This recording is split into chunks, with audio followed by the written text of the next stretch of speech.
Okay. Excuse me. Okay, we should be live.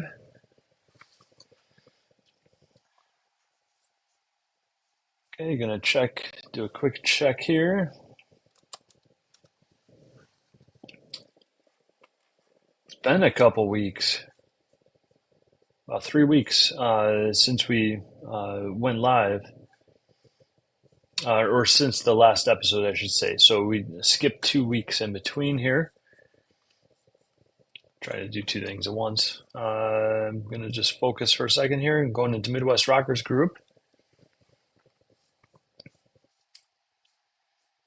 And we got our, let's see, events happening now.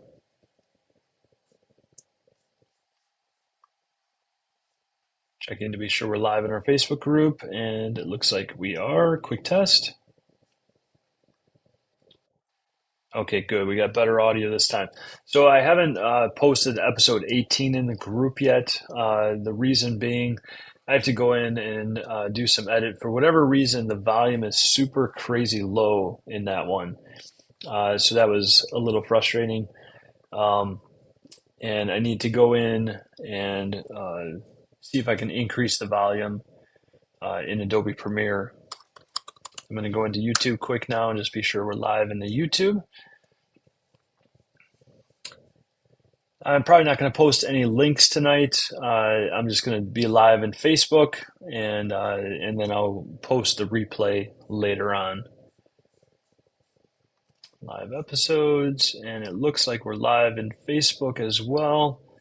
Then that means we should have our bases covered here. Okay, quick audio check on YouTube as well. Looks okay, very good. Okay, so we're good there. Closing out of those so I have more bandwidth.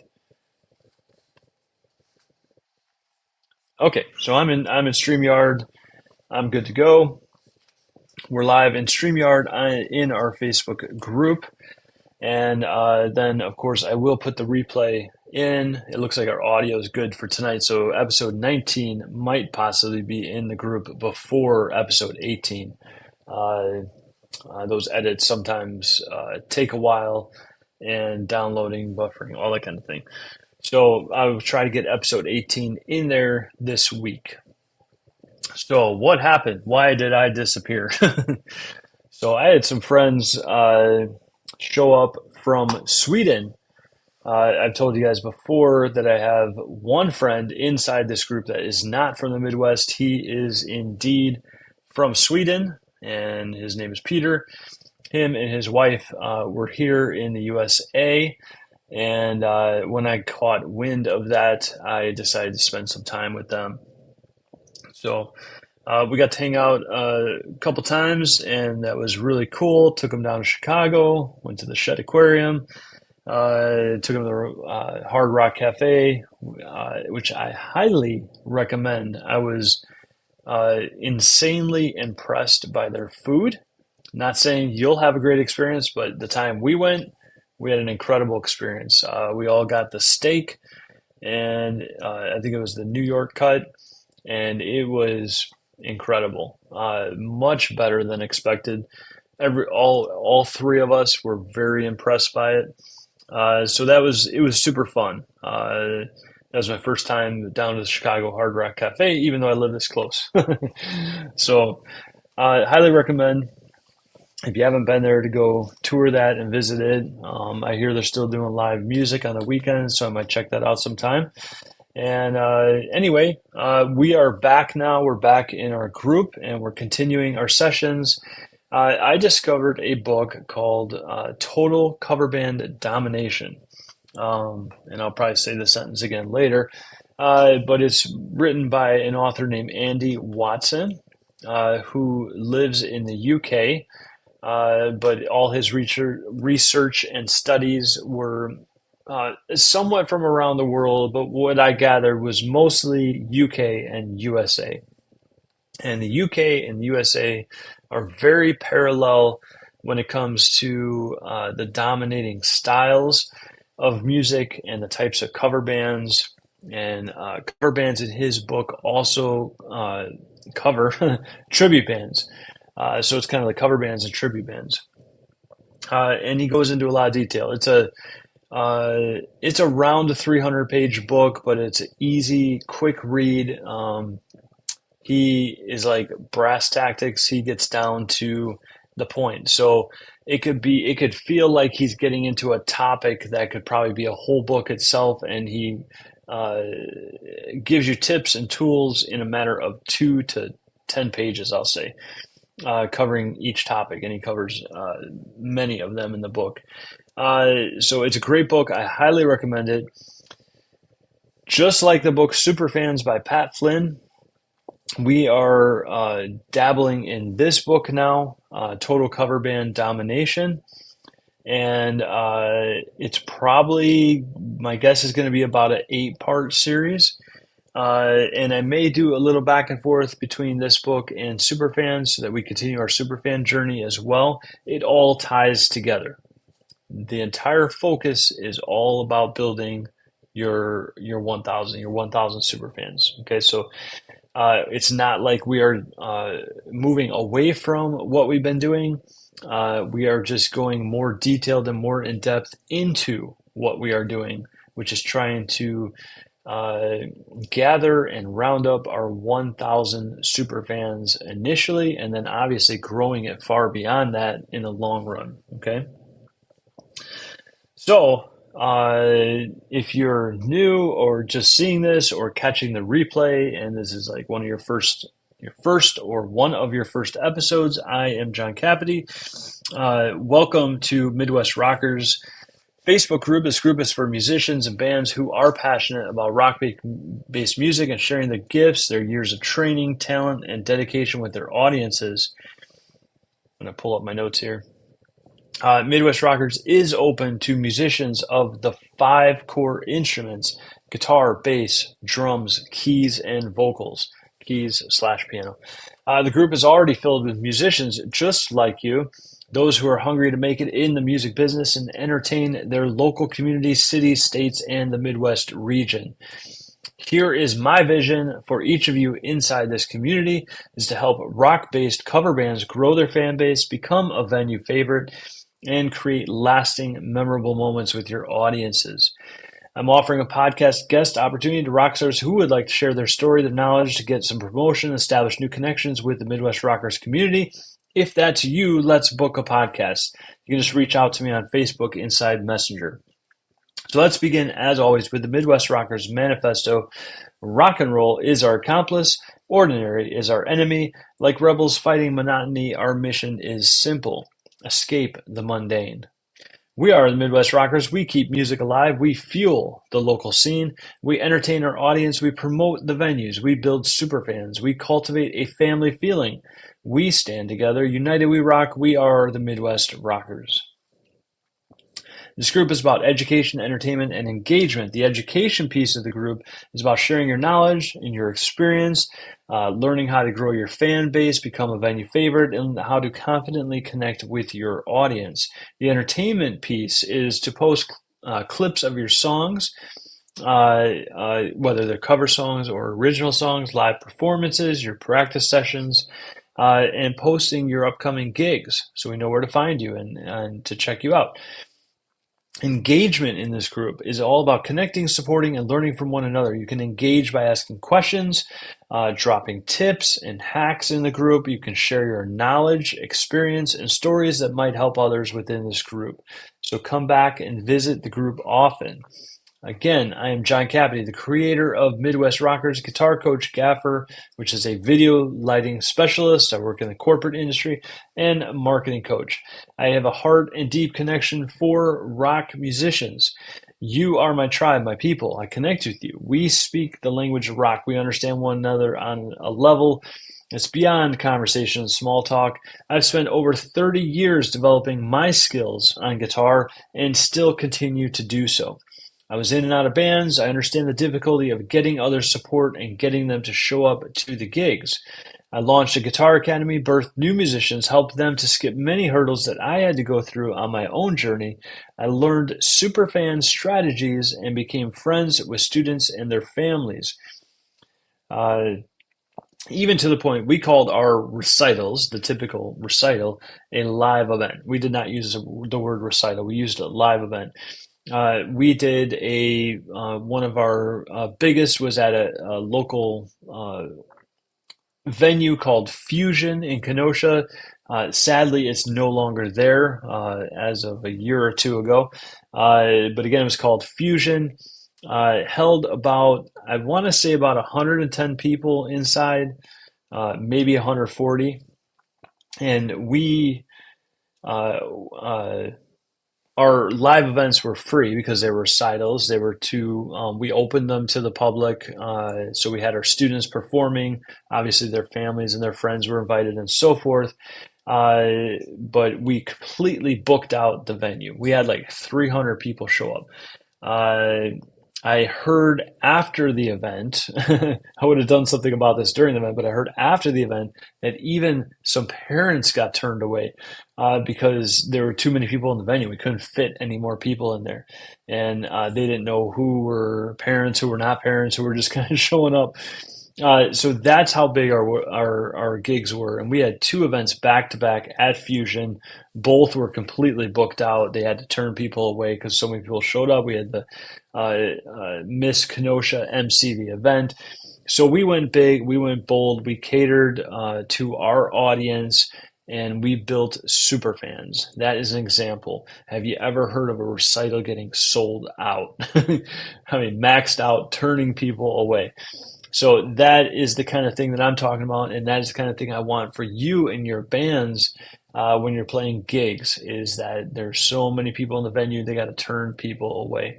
Good for the venue, good for you, uh, good for increasing gig rates and so forth. I've also studied personal development, become more confident in myself and from the stage. I studied business so I could learn tools to help others like yourself on their journeys. I've hired coaches, I've hired consultants, I've bought digital programs. I spent upwards of $30,000 investing in beyond school, non degree education skills so that I have the ability to help others inside this industry. Over the past 2.5 years, I've observed over 200 shows to see how I can use what I've learned on my journey to help other musicians live their dreams and build their vision into reality. I quickly discovered three secrets that most bands are missing, and this group is a part of sharing those secrets with you. As musicians in the common day marketplace, we face a common enemy, and that's ordinary. Society is designed to keep people at home. Society is designed to keep people at home. Let that sink in. People, our potential fans, are going out less and less. Ordinary is now our way of life. Some of the culprits are addiction to social media, access to the internet, large TVs, gaming consoles, live entertainment, etc., right at home in our living rooms, sitting on comfy couches and even entertainment style chairs and recliners. Our busy lives, kids' hectic extracurricular activities, longer hours at our own jobs, two working adults within a typical family household, etc. So we need to play offense. Do not expect your audience to convert themselves to active, engaged, and/or superfans. And also, just because they know you and just because they show up to some of your shows doesn't necessarily mean that they are part of your superfan group. The key to superfans is that they motivate themselves. They go out of their own way. They cancel their plans. They bring friends. They organize their calendars around your gigs. They buy your merch. They buy the upgraded seats. They attend the meet and greets. They show up at all your shows. They throw money in the tip jar, etc. They are the exemplary fan, the core, what I call your fan family, what Pat Flynn calls a super fan. Okay, so in today's episode, we're going to take a deep dive into a book I discovered from across the pond. I started out in the introduction telling you a little bit about this. It is called Total Cover Band Domination by Andy Watson. Total Cover Band Domination by Andy Watson. It's a brilliant and quick read that can help any cover and or tribute bands in the UK, where Andy Watson, whoops, let me fix the thing here, authors from, and the American markets. Okay, probably the whole world, as he does mention other countries in the book, but very applicable to the UK and America. It was just released in 2024, so it's fresh and practical. And this is going to be a multi-part series, just like the book Superfans by Pat Flynn. In fact, we'll probably do a little back and forth between the Superfans book as we continue to work our way through that book, and also this book, Total Cover Band Domination. Yes, I've read the book cover to cover and skimmed it over beyond that. I've spent time studying it, detailing it. If you saw my book, you would be in disbelief at the amount of notes, things I've underlined, highlighted, etc. So I did a deep study for you so that you don't have to, and you can get all the information you want from here. However, in saying that, and also, Andy Watson has no idea that we are doing a review of his book. He has no idea I'm promoting his book or him. I just found this to be extremely valuable. I know it's going to be valuable for you, your bands, and so therefore I'm doing this study with you. I highly recommend that you get his book. It's less than $30. I think you can get a copy for, I want to say $18 or 23 on Amazon Prime, right around that price range. Again, it's Total Cover Band Domination by Andy Watson. Actually, I can show you. It looks, let me pull up my screen so I can make sure I'm getting it in camera. Looks like this.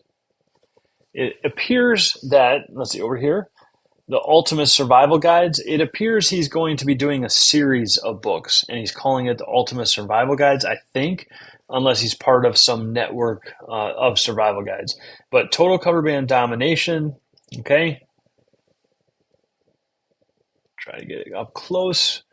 And here is the author's name. Andy, it's a little blurry, Andy Watson, okay? That's what it looks like, okay? I have some copies here. I've already bought 3 additional copies of this book, and I may be giving them away. That's what I'm looking at doing.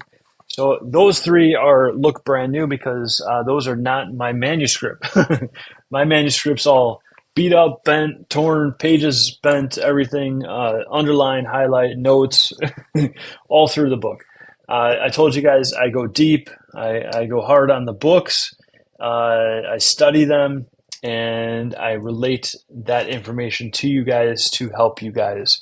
And hopefully it is a help. Hopefully some of you are catching these episodes or some of the replays, and it's been helpful to you. So I'll be looking a little bit on my PDF on the computer and a little bit on my paper copy because I was making some corrections before I went live here tonight, and so I may just look on that so I can see what those corrections are. Okay, let me get to the correct page in this.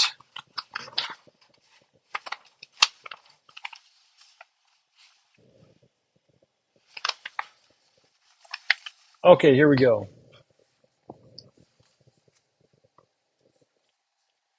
So again, now we're at the content of this episode. We're in that piece here.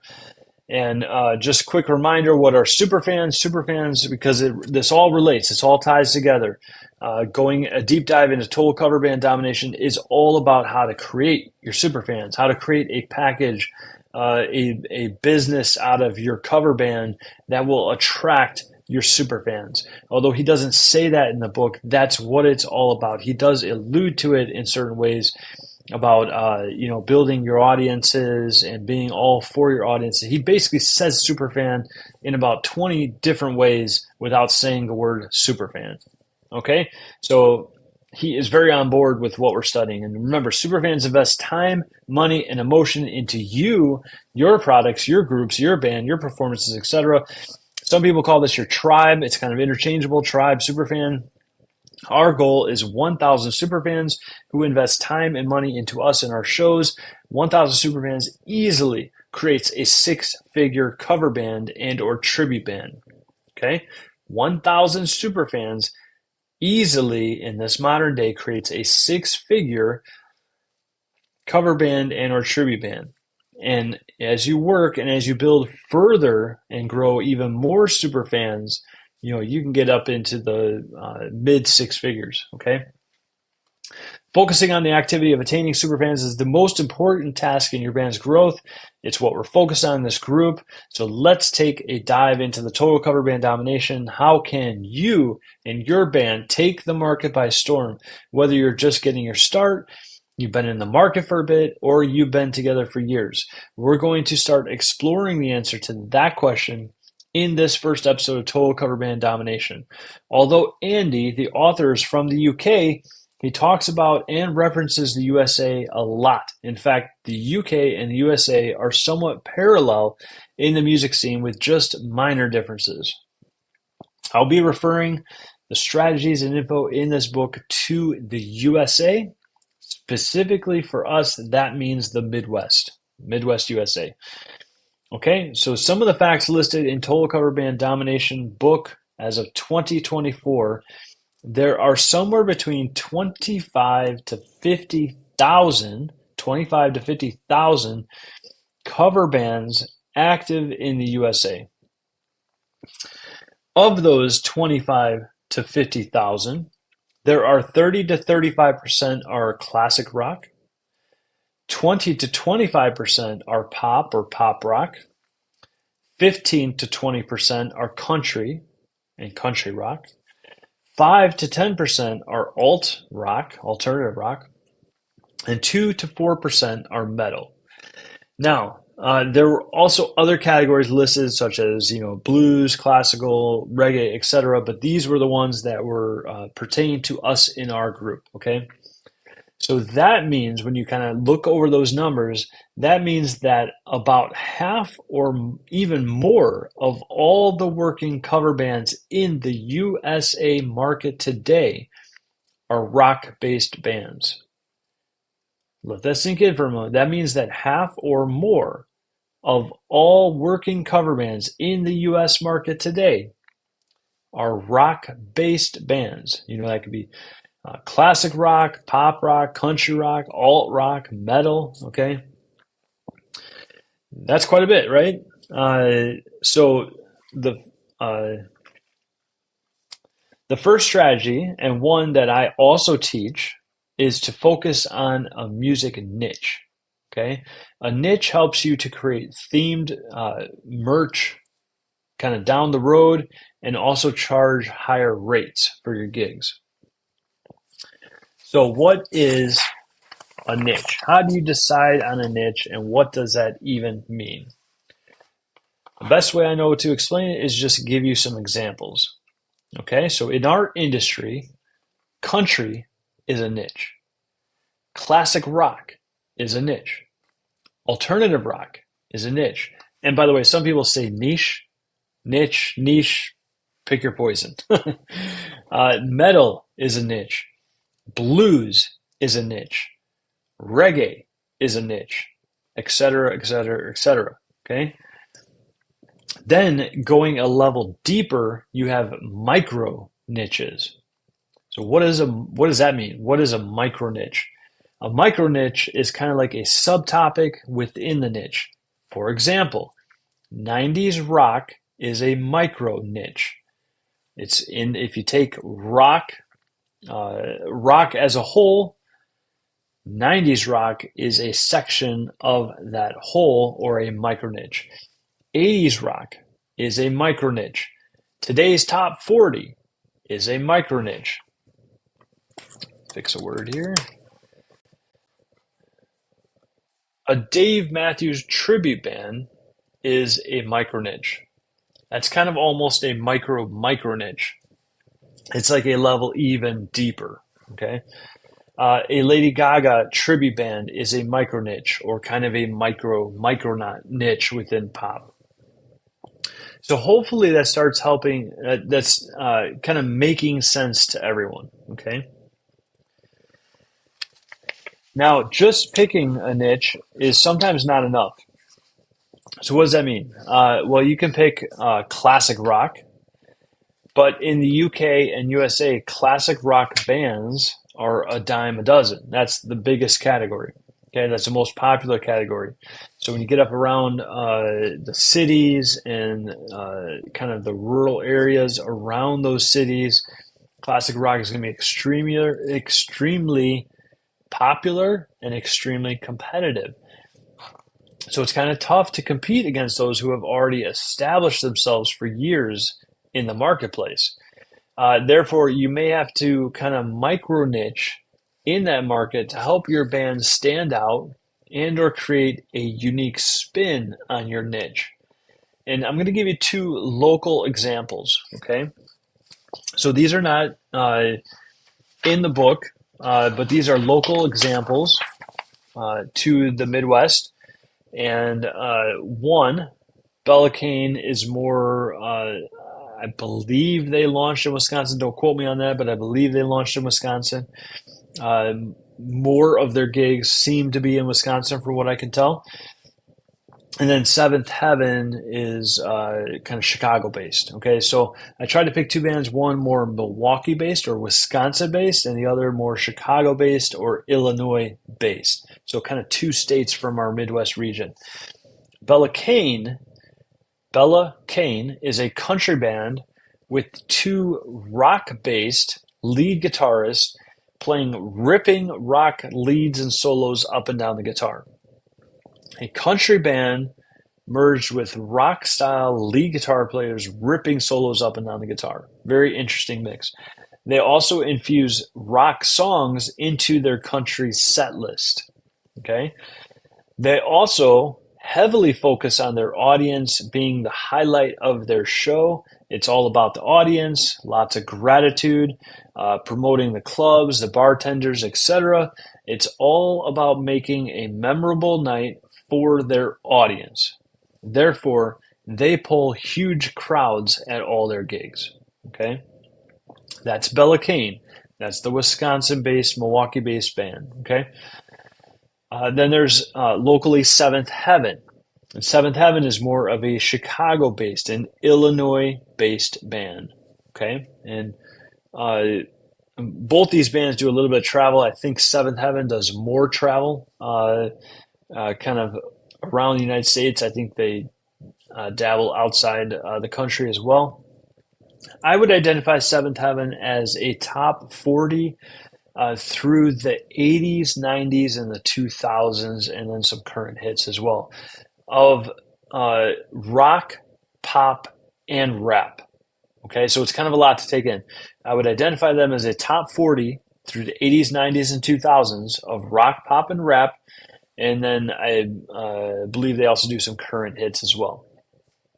They are iconic in the fact that they came up with a differentiator that makes them stand out strongly in the marketplace.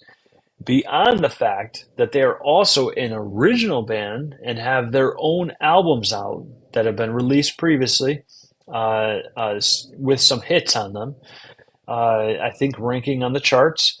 And so they play some of their own original songs at their gigs too. And many of their fans and super fans seem to know those songs fairly well. And then their differentiator, though, this is what captivates their audience. This is what really pulls the crowds to them. This is what has really created their super fans. One of the strongest factors is their top 30 songs in 30 minutes. Top 30 songs in 30 minutes. I think they announce it. I don't know why I said top. 30 songs in 30 minutes. And as soon as they say 30 songs in 30 minutes, the crowd just erupts and goes crazy. Okay. They do about 2 to 3 of those, depending on if their show is 2 hours or 3 hours. Okay. So again, their niche is top 40 across the 80s through the 2000s of rock, pop, and rap.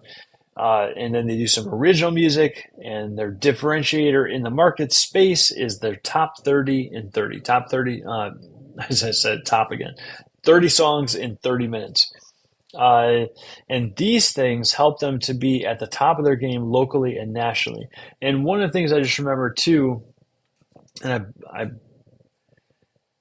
I don't really know these guys on a personal level, but the guitar player uh, seems to be the founder of the band, and he is actually in the Guinness Book of World Records for throwing the most guitar picks out to the crowd in a 1 year span, which is pretty cool.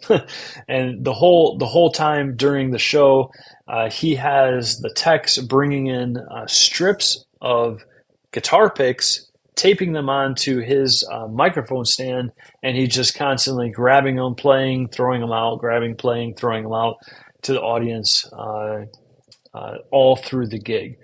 The funny thing to me as a spectator is that I see him pinpoint people in the audience oftentimes who are on their phone, texting, calling, doing something on the phone. I'll see him throwing pics of them. And I just think that's kind of funny. And rightfully so. You are there to see a show, so pay attention, enjoy the show, enjoy why you're out in the first place. But it just kind of catches me off guard and makes me chuckle a bit as a spectator, watching these little nuances of how they interact with their crowd, and you can see him smile and laugh when he does it too. So anyway, these things are a lot of differentiators that make them stand out in the crowd. Because they're basically doing kind of classic rock songs, rock, rap, pop, all the things that other bands are doing, but they put their own unique spin on it, and they can always draw a crowd that's lively, engaged with them. They have a lot of super fans, etc., because of these things, and they can command top dollar in the space because of it. And Bellacane's the same. Bellacane has taken a standard product, made it unique in the marketplace, and made it unique to their super fans. And they're so intensely focused on their fans that they've developed many, many super fans. I'm sure it's well over 1,000 super fans. And so they always pull these huge audiences at all their shows. So they are in demand and can, again, command top dollar in the market space, even a market space that seems flooded and overwhelmed with the dime a dozen cover band, right? Okay, so these are great examples of how you stand out. Okay, so that was kind of an intense tangent on my part, teaching you guys about the riches in the niches. Okay, again, niche, same thing. Pick your poison, how you want to say it. It doesn't matter. Now let's get back to the book. Okay. So the benefits of a niche as listed in Total Cover Band Domination by Andy Watson. 1, it's easier audience loyalty. 2, you can quickly build a dedicated fan base. 3, the chance to develop a unique stage presence. 4, you can charge higher fees or higher rates for your gigs. 5, you can play less mainstream stuff.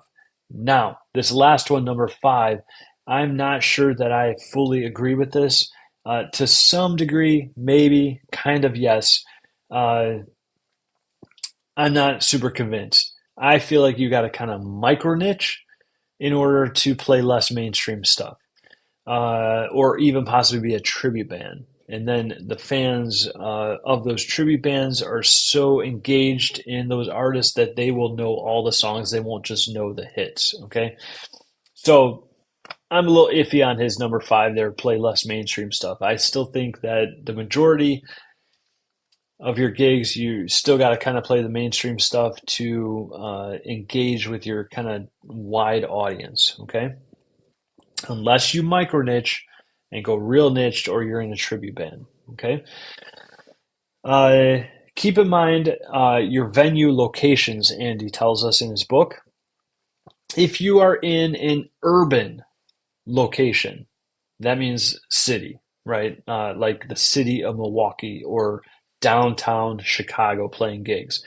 Urban can often, not necessarily, but can often mean a younger audience and crowd who might prefer more indie music, pop, and alt rock.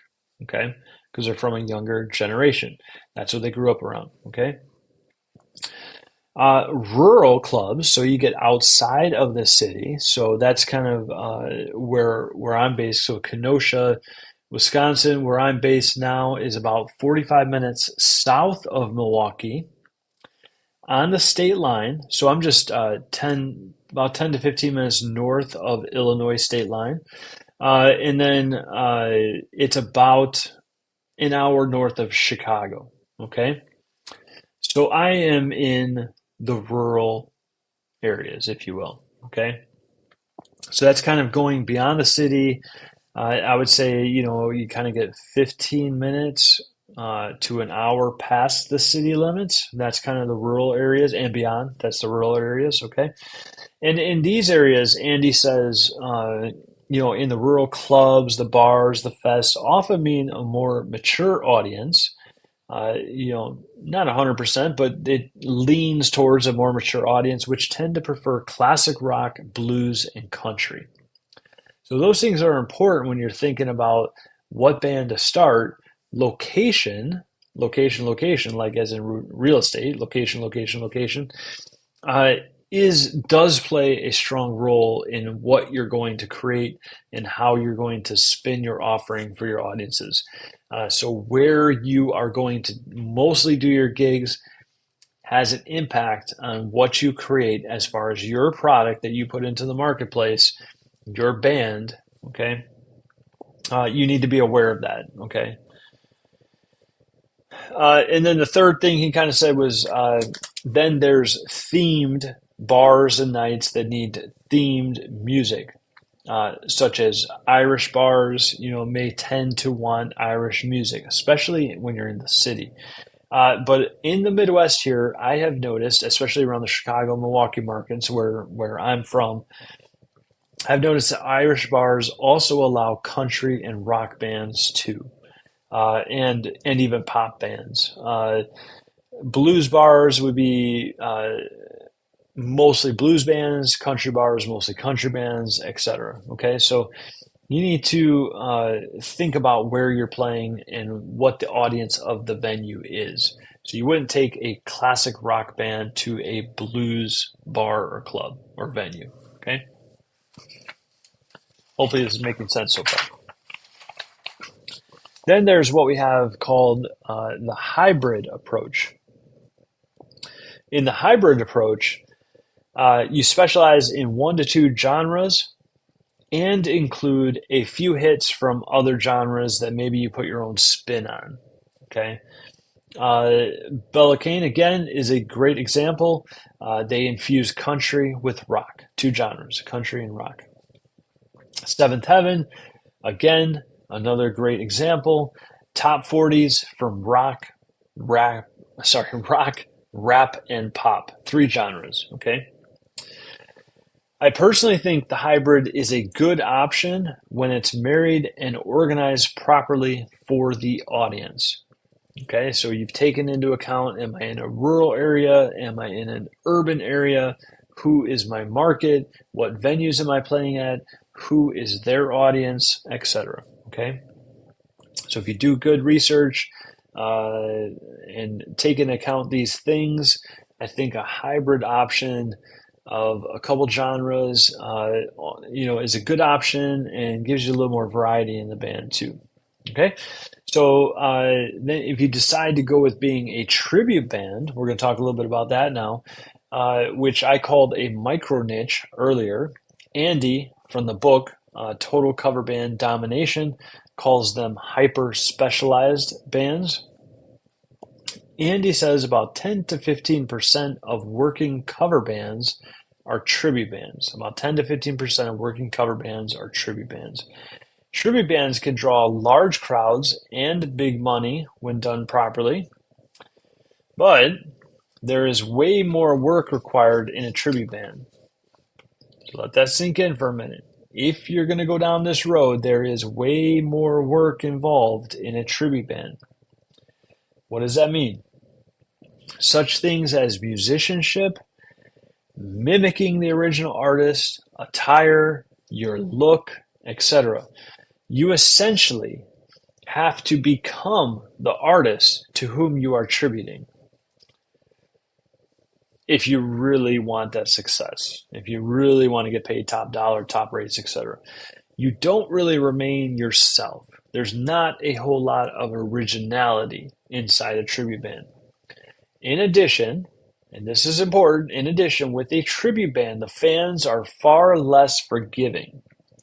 If they came to see you play songs from one of their favorite all-time bands, chances are they know those songs inside out, and they will recognize any and all errors, mistakes, etc. pertaining to those songs.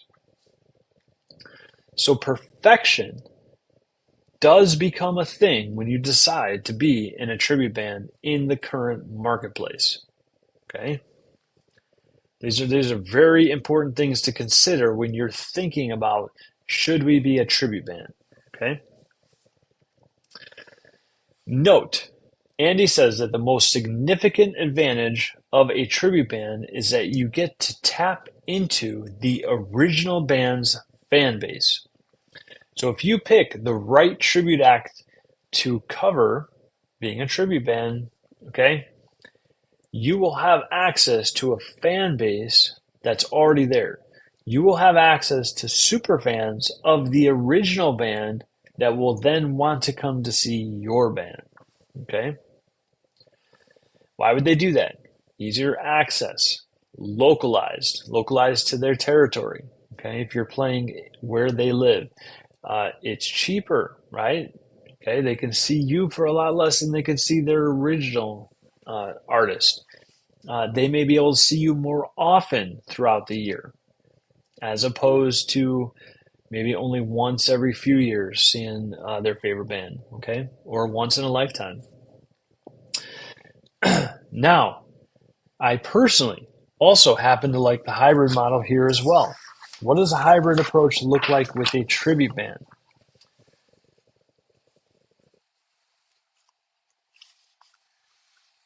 I just want to see my notes here because I did make some changes.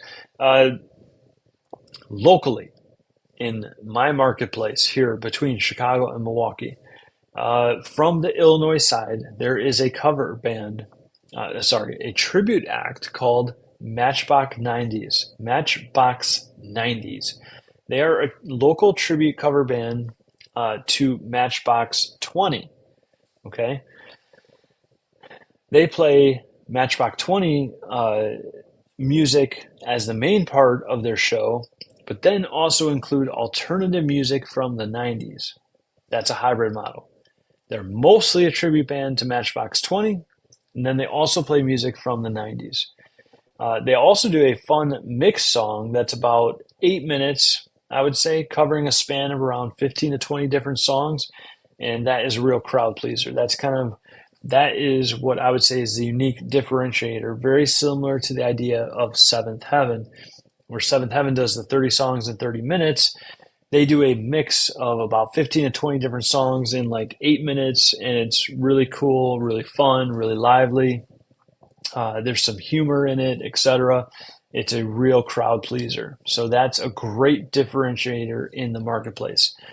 So Matchbox 90s is a great local example of a hybrid tribute model, okay? Another approach to a hybrid tribute band is locally Beyond the Blonde. Beyond the Blonde is another Midwest local act, and they tribute three artists, not just one. They tribute Gwen Stefani, Lady Gaga, and Pink.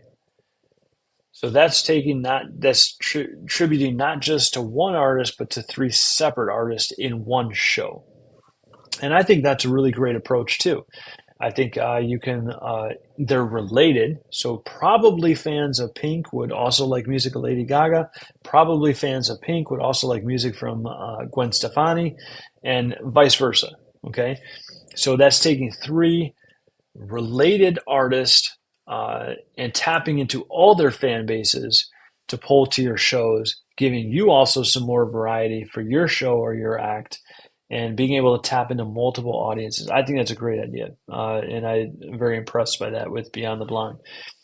Uh, Speaking of which, I may be checking out one of their shows this weekend. I think Pino Farino Band is opening for Beyond the Blonde this Saturday night, and I may be at that show.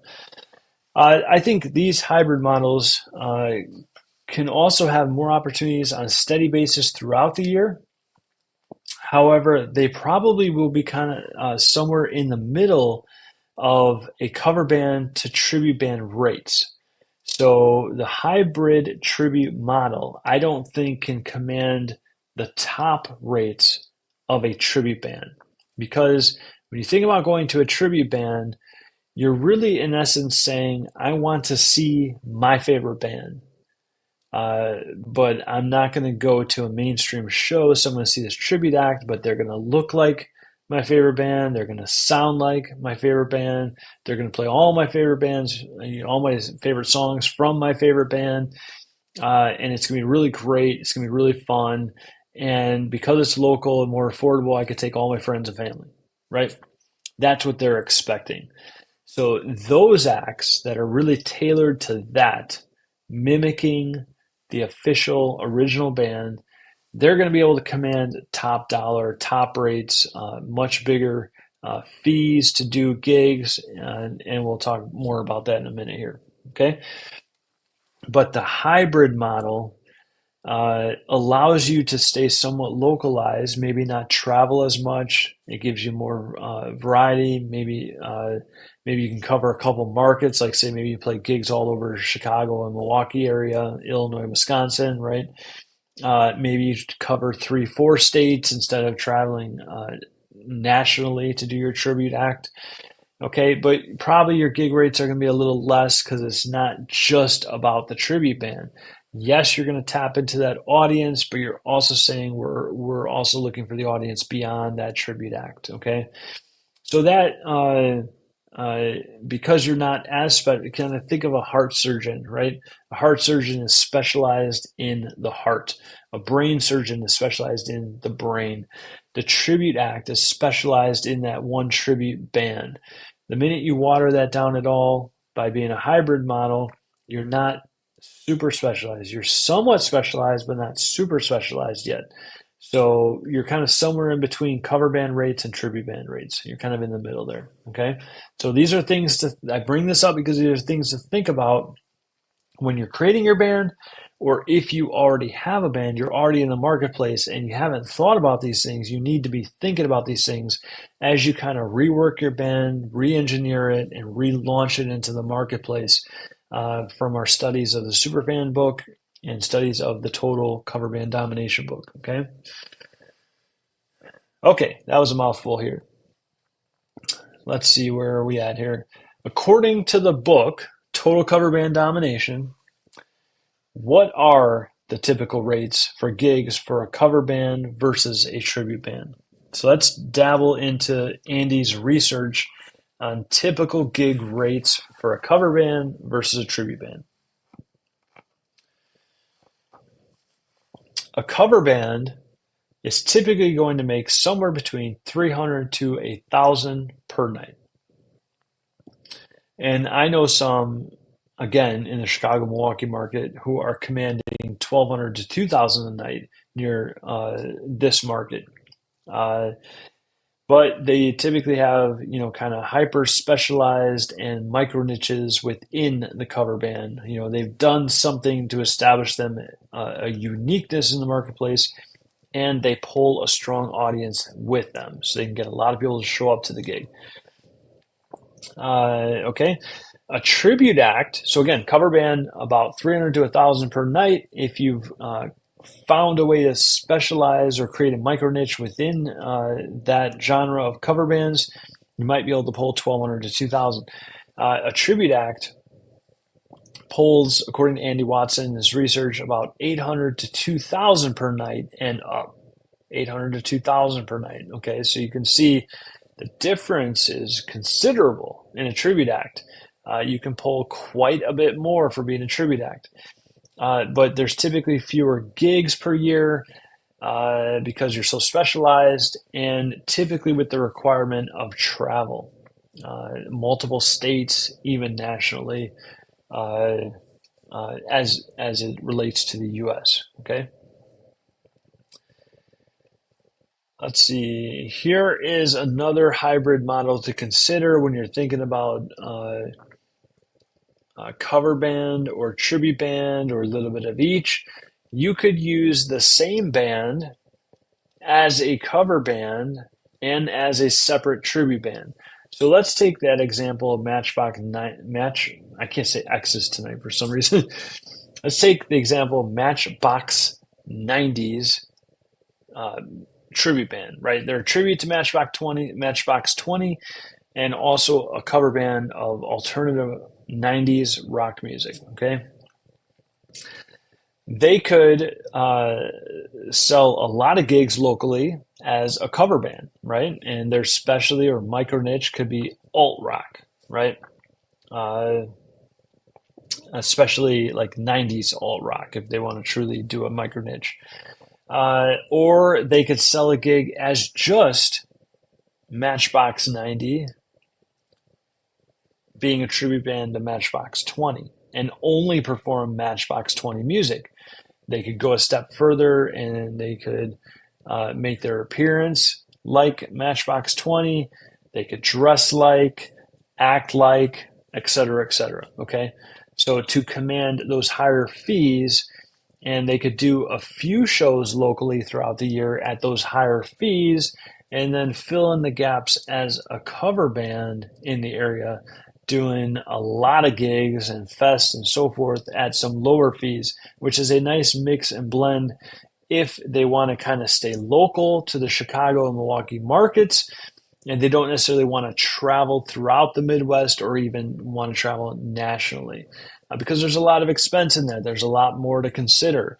And there may be a lot more advertising to do as well. So you might have to actually pump some money into the market to draw a crowd where you go. Okay.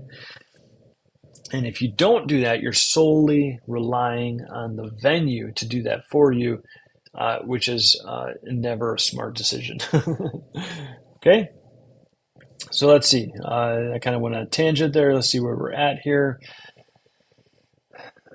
So what are, as Andy Watson lists them in the book Total Cover Band Domination, and I'm just saying it over and over because I just want you to understand what we're talking about, and also just to give Andy a promo for his book. He does not know I'm doing this, and I don't get any commission or anything, of course, but just to promote his, because we are benefiting as a group from his work. And he has bands, and it sounds like a cover band, and he's done a mix of lots of different genres, and I'm sure he has his own original music as well. He's been in the industry for a very long time, so he has compiled this information from his own experience and his studies, and we're benefiting from that. So I'm going to keep promoting that book and keep promoting Andy.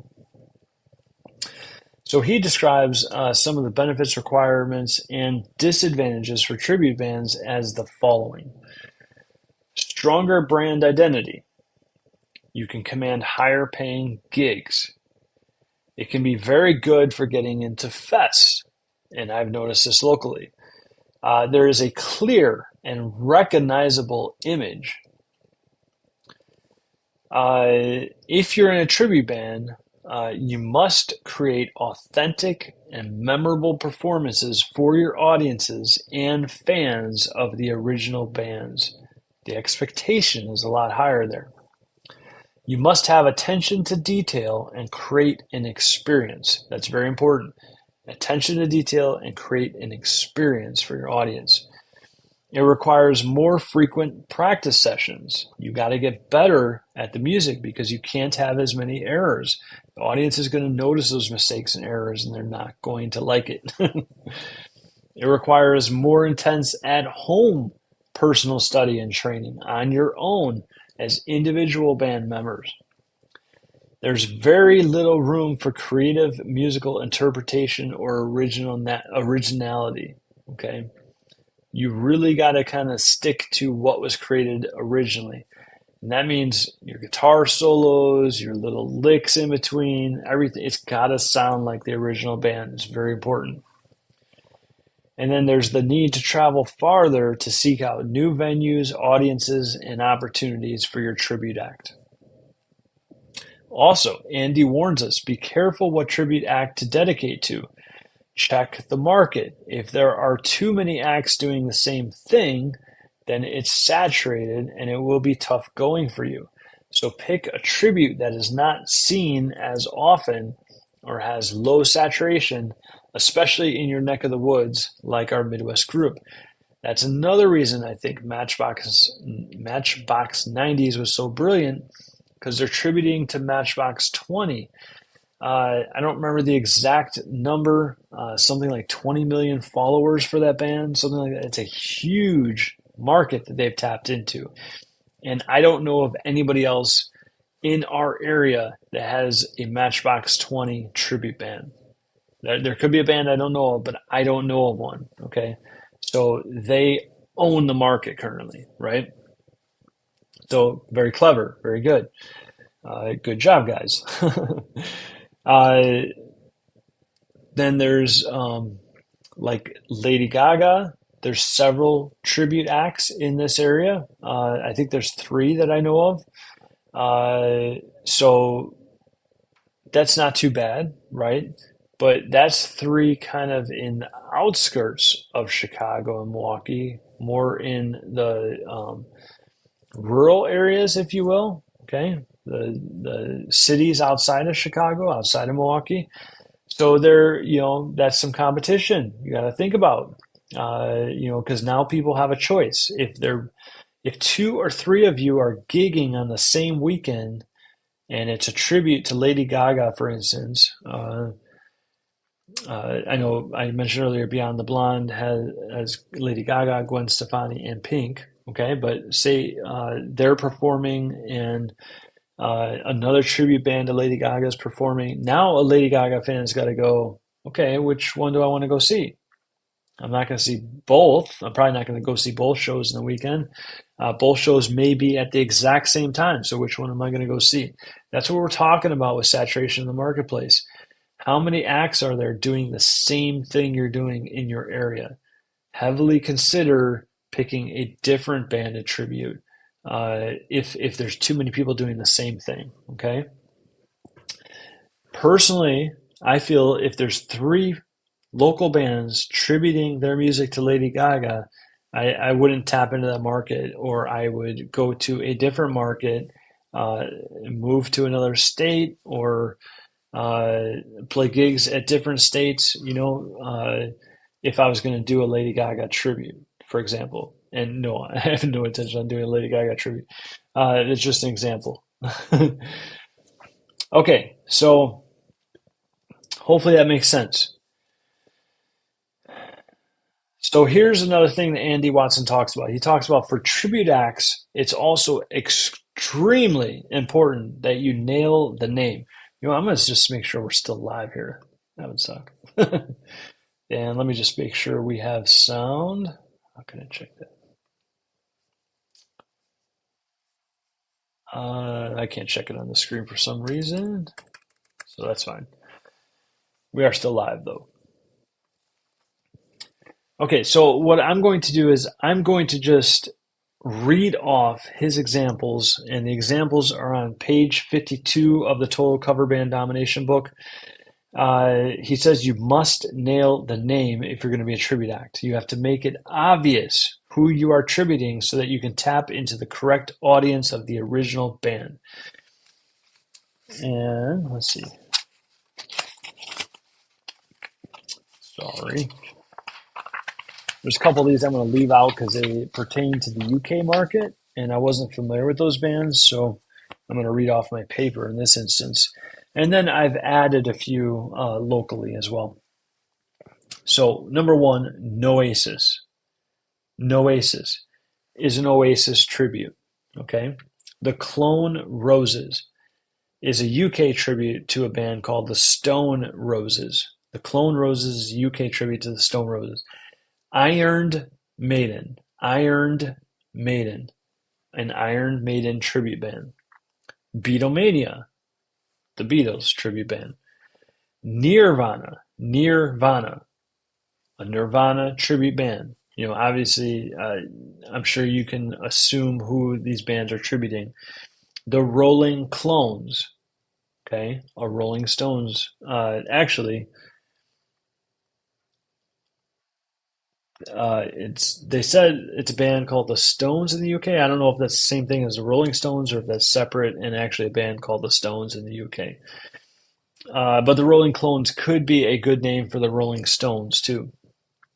Then the local bands, again, one I've already talked about, Matchbox 90s. Okay, they're Matchbox 20s, Matchbox 20 tribute band. Black Hole Sun. Black Hole Sun. For Soundgarden fans, they would understand that name very quickly and easily. That's a Soundgarden tribute. Iron Maidens. Iron Maidens. They are a tribute to Iron Maiden, and they are an all-female group. Iron Maidens. Okay? So you get the point. Make it insanely easy to recognize for audiences and fans of the original band. Okay? Make it stupid easy. Like, so obvious, it's crazy. Okay? For cover bands, and this is just my take, okay, is to put just as much effort into the name. A name that encapsulates the genre and niche that you've picked. If it's unclear, and most will be, okay, most won't be 100% clear because you're trying to mimic a genre, not a band. You need to have a very short tagline, such as the band name and then underneath it, like 80s classic rock or 90s alt rock or current country rock or top 40 pop rock. Just a quick slogan underneath that quickly identifies the style of music that you guys play. This is crucial because sometimes I go to your guys' websites and social media pages and you think you're being clear and it's not clear at all. Like I have to do all kinds of research. It takes me sometimes 3 to 15 minutes to figure out what kind of music you got to play. I got to find a clip. And a lot of times you guys don't even have clips. I got to go research and find some random post or some fan of yours posted, and then I can listen to a clip and go, oh, okay, that's the kind of music they do. Be so clear that it's dumb stupid. Like it's so obvious that it's stupid easy to figure out what you do. And a quick tagline underneath that says 80s classic rock or 90s alt rock or current country rock or top 40 pop, pop rock, etc. That is clear, right? Okay. So I'd go even further. I'd go on your website, your social media bio, and the about areas to list typical bands and artists to whom you play. Really pull in your audience. Find those who like exactly what you'll be performing. And do not cater to everyone. Be for someone, or you will accidentally be for no one. Okay, you go too general, you lose the audience completely. Going broad, in my opinion, is dangerous. It can work for a few, but you're battling for the least paying gigs, the lowest rates in the marketplace. And you'll have trouble building your following of super fans because it's just too broad. Okay. So now that picking a niche, micro niche, or tribute is out of the way, how do you book or secure the gig? You must, so this is again, we're getting back to that book, Total Cover Band Domination, and Andy's take and what he shares with us about booking gigs. You must build connections with the venues, clubs, bars, and fest directors. And so Andy gives us some tips in the Total Cover Band Domination. Again, I highly recommend you get and read that book yourself. Building connections with venues, clubs, bars, and fest directors is crucial. It's essential. The relationships you cultivate need to be built on trust, professionalism, and mutual respect. It requires an effort to maintain the relationship. When dealing with venues, clubs, bars, and fest directors, be practical, be professional, and be respectful.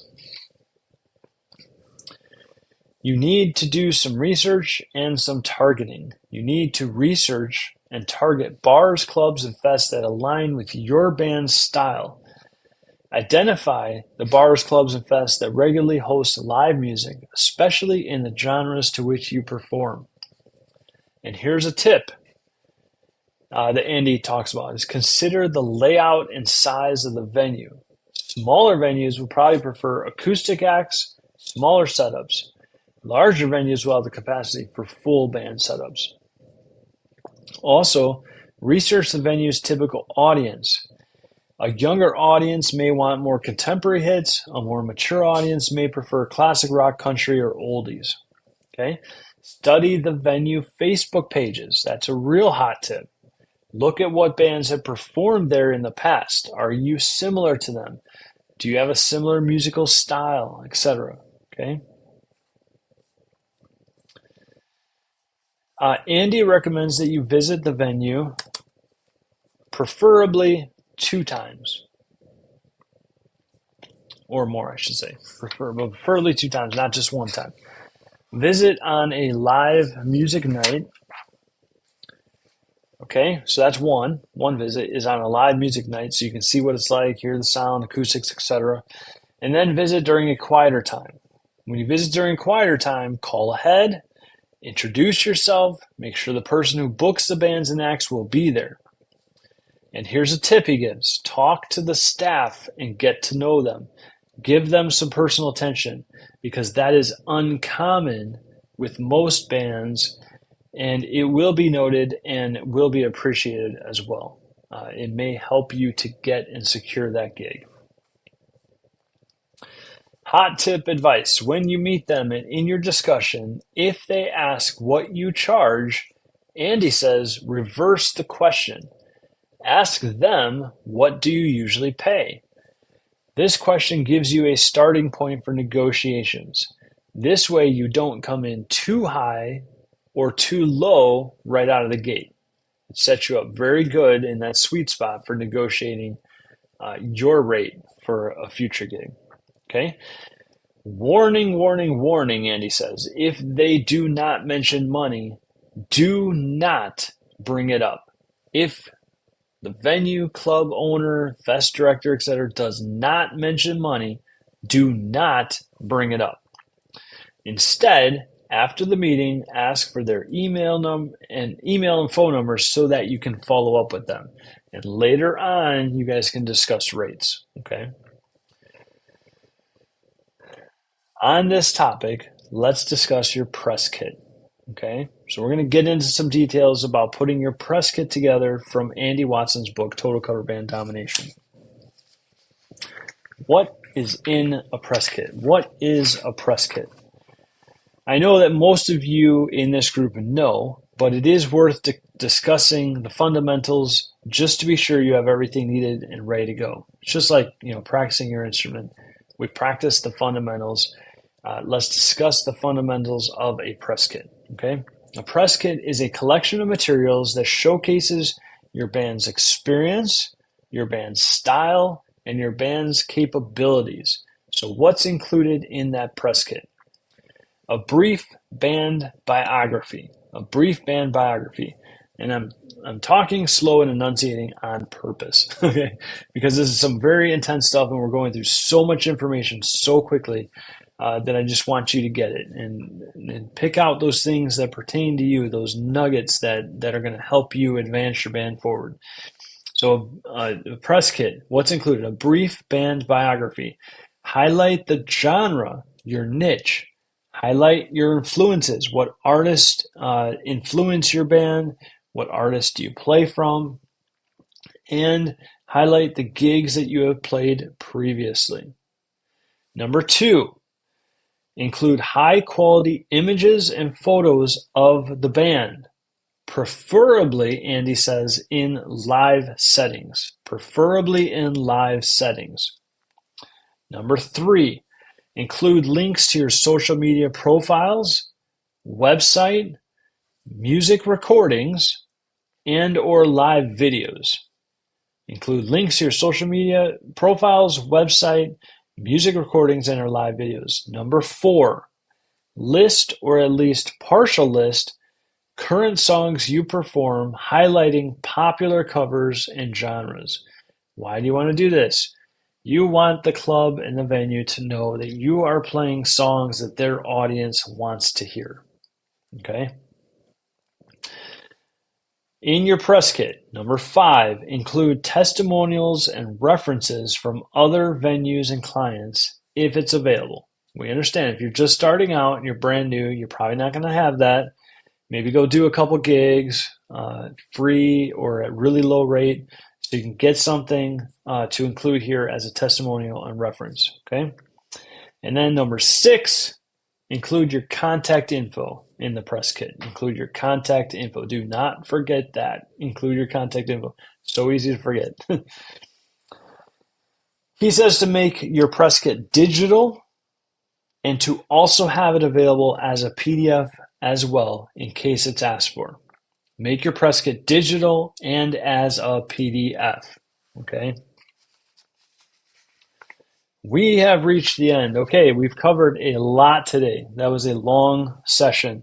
So I'm going to stop there for this week. To recap, we discussed picking your niche or niche, deciding on your cover, deciding on whether you're going to be a cover, a tribute band, or a hybrid of some variation of both those, naming your band, the typical gig rates. We talked about building venue relationships, and then also putting together your press kit. Okay. Again, I highly recommend getting Andy Watson's book, Total Cover Band Domination, and reading it for yourself. It's a good read. It's quick and efficient. He gets straight to the point on many topics very quickly. He doesn't waste hundreds or thousands of words going too in depth either. Now, let's see. I believe I have about 7 more episodes planned from topics directly from Andy's book to go over together. Okay. And it should be very beneficial to all of you. As we've discussed previously, remember, superfans are self-motivated. They will invest their own time, money, and emotion into you, your products, your groups, your band performances, etc. Some people call this your tribe. Our goal is 1,000 superfans who invest time and money into us and our shows so we can build a 6-figure band. You do not need to prod. You do not need to ask. You do not need to try and get superfans to come to your gig. That is not a superfan. A superfan goes out of their way to come to your gig. They go and get their family members and their friends. They organize nights around their own schedules to come to your shows. That is a superfan, okay? Focusing on the activity of attaining superfans is the most important task in your band's growth. Everything you do should be to attract a superfan and make another superfan daily, okay? So focus on converting one fan into a superfan every single day. And everything you do on social media and everything should be to attract your superfans.